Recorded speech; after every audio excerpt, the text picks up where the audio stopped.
Hello friends, তোমাদের সাথে আজকে আমি দুদিনের মন্দারমণি ট্রিপটা একটু শেয়ার করব ছোট করে এই ভিডিওটাতে। ছেলের যেহেতু সামার ভ্যাকেশন পড়ে গেছে, তাই ভাবলাম দুদিনের জন্য মন্দারমণি ছাড়া আর কোনো ভালো অপশন আমার কাছে নেই। তাই তাম্রলিপ্ত এক্সপ্রেস ধরে আমরা চলে গেলাম কাঁথি স্টেশনে। কাঁথি স্টেশন থেকে একটা টোটো নিয়ে আমরা চলে গেলাম মন্দারমণি বম্বে বিচ রিসর্টে। তোমরা দেখতেই পাচ্ছ এই বম্বে বিচ রিসর্ট একদম মন্দারমণি সি বিচের সামনে, এবং ঘরে বসে বসে তোমরা সি ভিউ পেয়ে যাবে। আমাদের রুম ট্যারিফের সাথে ইনক্লুড ছিল ব্রেকফাস্ট, যেটা কি বাফেট ব্রেকফাস্ট ছিল। আমাদের এই রিসোর্টের সামনেই একদম সি বিচ, এবং ঘরে বসে বসে তোমরা বারান্দা থেকেও যদি চেয়ারে বসে থাকো তো সি ভিউ পেয়ে যাবে। আর তার সাথেই ছিল এই সুন্দর সুইমিং পুলটা।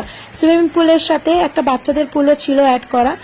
আর এই রুমের ভিউটা আমি তোমাদের ভেতরে দিয়ে দিচ্ছি। রুমটা তোমরা দেখতেই পাচ্ছ, একটা মিনি ফ্রিজ আছে, তার সাথে টয়লেট কিটস আছে। রুমটা একটু অগোছালো যদিও হয়ে গেছে। একটা ইলেকট্রিক কেটেল দেওয়া আছে, তার সাথে টি কফি স্যাশে দেওয়া থাকবে। এখানে সব রুমই এসি রুম। দেখতেই পাচ্ছ একটা কিং সাইজ বেড, পিলো তো অলরেডি থাকে, ওয়ার্ড্রোবেও রাখা ছিল। প্লাস তোমরা যদি রিসেপশনেও বলে দাও যে এক্সট্রা পিলোজ লাগবে, সেক্ষেত্রে ওরা দিয়ে দেয়। এই যে আমাদের ব্যালকনিটা, যেটা আমরা বলছিলাম, আমরা ছিলাম 106 নম্বর রুমে। আর আমাদের ব্যালকনির সামনে দিয়ে দেখো ভিউটা, শুধু দেখো তোমরা, যেমনি সুইমিং পুলের ভিউটা পাচ্ছ তেমনি পাচ্ছ সামনে সি ভিউটা। এখানে একটা বারও আছে।